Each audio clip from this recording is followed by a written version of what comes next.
Hi everybody, Sarah here, your veteran adaptive PE teacher, and today I want to talk about goal setting and why it's important and why are we doing it now. Like, subscribe, hit the bell, all the things, and I will keep making videos.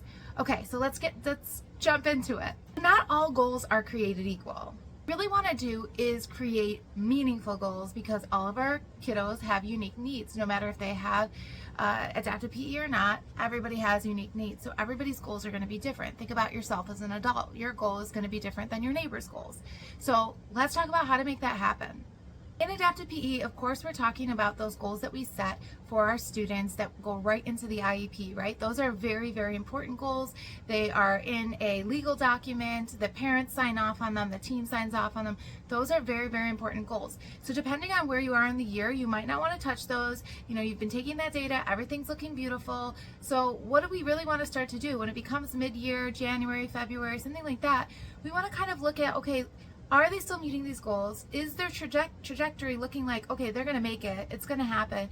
And do we need to reassess kind of, okay, what kind of goals am I going to create for the student for the following year? So right now we're getting our wheels turning for what am I going to be putting into that annual review report that says, yep, they made it, they completed this goal, here's the next one I propose. Why are you proposing it? How are you going to back up that this is the right goal for the student? And on top of that, how are you going to get the student to really care about this goal? Elementary, middle, high school, even as adults, we need to care about the goal that we're setting. If we don't have any ownership over it or any skin in the game, then we're not going to try to work hard at it because why do we care?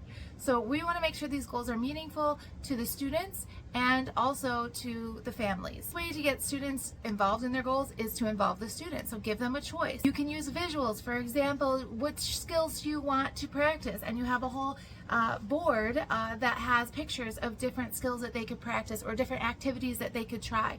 And they could touch it, they could use their iPad, they could use a laser, they could show you, you could have the physical pieces of equipment out and they can just touch which one they're interested in. That's a really great way to kind of start with that goal piece and involving those students, especially at the younger levels. The other thing you want to do is once you've kind of figured out, okay, like the student really gravitated towards that jump rope, they're swinging it, they're interested in it, they want to know what it's all about, this is something that they're into, right? So now you want to make that a visible choice all the time. So whether or not the jump rope comes out every single class for activities, that can be kind of tough.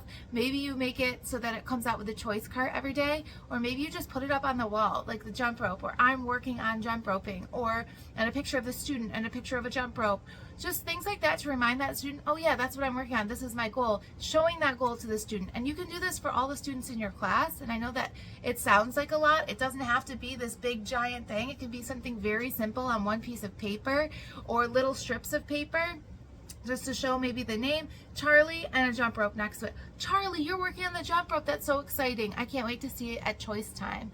Or at choice time now, the aides and the parents and everybody else in there knows that, okay, well, the following goal for next year, it looks like Charlie's going to be working on jump roping. So not only are we working on this year's goal, right, and because he's looking good to meet this year's goal, next year, maybe we're going to work on that jump roping. So this year it might be jumping, right? This year it might just be jumping.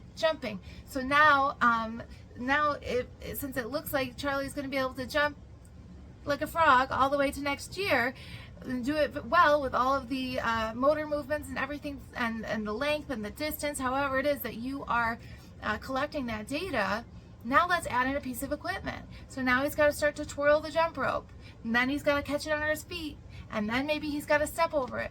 But his jump is so good, so maybe he twirls it, catches it in his feet, and then he jumps over it. So that's how we're progressing that so that it becomes a skill that he really can attain. He's got the jumping down, let's add in equipment. Also, I wanted to throw in there, the goal doesn't always have to be a physical thing, right? The goal could be participation, staying within the boundary lines.